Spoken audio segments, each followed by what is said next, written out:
20 years ago, the euro came into being, and I led the campaign to resist the UK joining the euro. The slogan of the No campaign, which we launched, was Europe yes, euro no. I believed then, and continue to believe, that the UK's best position was to be in the market but outside of the eurozone, and indeed the country prospered over that 20-year period. But I was also a very strong supporter of the referendum. I played a leading role in the referendum campaign as chairman of Conservatives In, and I worked closely with the then Prime Minister. But immediately after the result came in, I accepted the result, recognising that it was narrow but nevertheless decisive, and that it was our duty to implement and honour the decision. I believe that the Prime Minister's deal does so in a pragmatic manner, which recognises that the result was narrow, that the subsequent general election did not itself produce a decisive result, that the country is divided, that business has significant concerns about the implications of us leaving. And I regret the fact that that spirit of pragmatism, which should be embraced by more in this House, has become lost in the debate over the last few weeks and months. There are two groups. I'll give way to the honourable gentleman. I'm very grateful to the right honourable gentleman for allowing me one brief question. He said the general election didn't produce a definitive result and the country was divided, but the two main parties both went into that general election saying they would respect the outcome of the referendum. Absolutely the case. I strongly agree with the honourable gentleman. There are two groups of members in this House who are opposing the withdrawal agreement. And the irony is that they both want exactly the opposite thing. Both can't be right, and both groups, therefore, are taking a considerable risk. First of all, there is the group that want less Brexit, perhaps a softer Brexit, or even no Brexit at all. Many of those honourable members are supporting what is revealingly, euphemistically now called the people's vote. I, perhaps scarred by the experience of the referendum campaign, strongly reject the idea that a second referendum will be the way to settle this argument. Why should people pay any attention to the result of a second referendum if we ignore the first? I think the whole process would cause delay and further division, but I think the worst possible outcome would be that we end up, and it would be very likely, with a result that was just as narrow or narrower in one way or another in favour of either leave or remain than we had before, and the issue then would not be settled at all. The fact is that these honourable members who are now seeking to delay, dilute or even ditch Brexit voted for the referendum.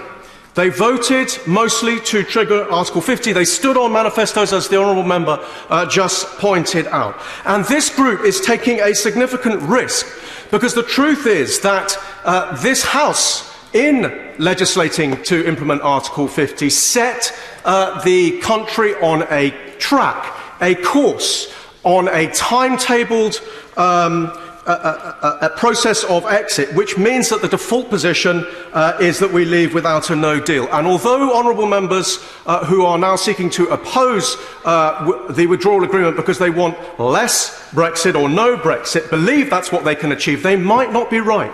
And they are therefore risking no deal, and they have crocodile tears in doing so. So many of the things which are now lamented were foreseeable.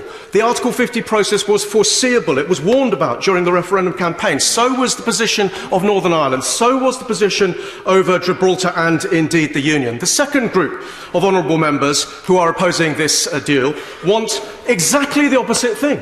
They want a harder Brexit or no Brexit at all. They don't believe that it's necessary to have a transition period. I think they are wrong. I think the uncertainty, the potential disruption, the cost of moving to a WTO system would be very damaging.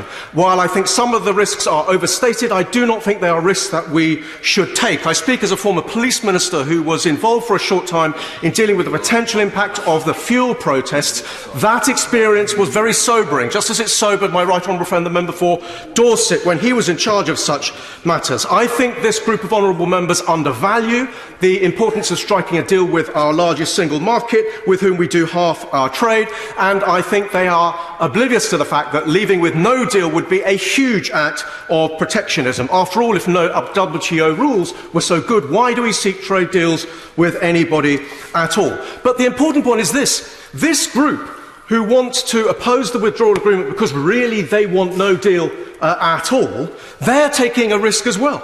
Because as we've seen from the recent votes in the Commons could prevent no deal. The Commons could take control, and we could end up with Brexit diluted, delayed, or even ditched. And they have, of course, mounted various attacks on the deal, various rationalisations for opposing it, including most of all the backstop. But those objections are so much more theological than they are practical. It has become not just a question of whether it is likely that we will be trapped in the backstop, but the fact that we could be becomes the fount of all opposition to the withdrawal agreement. And there is a blurring of the withdrawal agreement with the end state that we should be concerned about, which is the future relationship and the possibility that we can do a trade deal, that we will have removed ourselves on a sensible transition period and are then able to control our borders, our laws and our money. Yet the description of the end state is as though it is this permanent state of being, for instance, a vassal state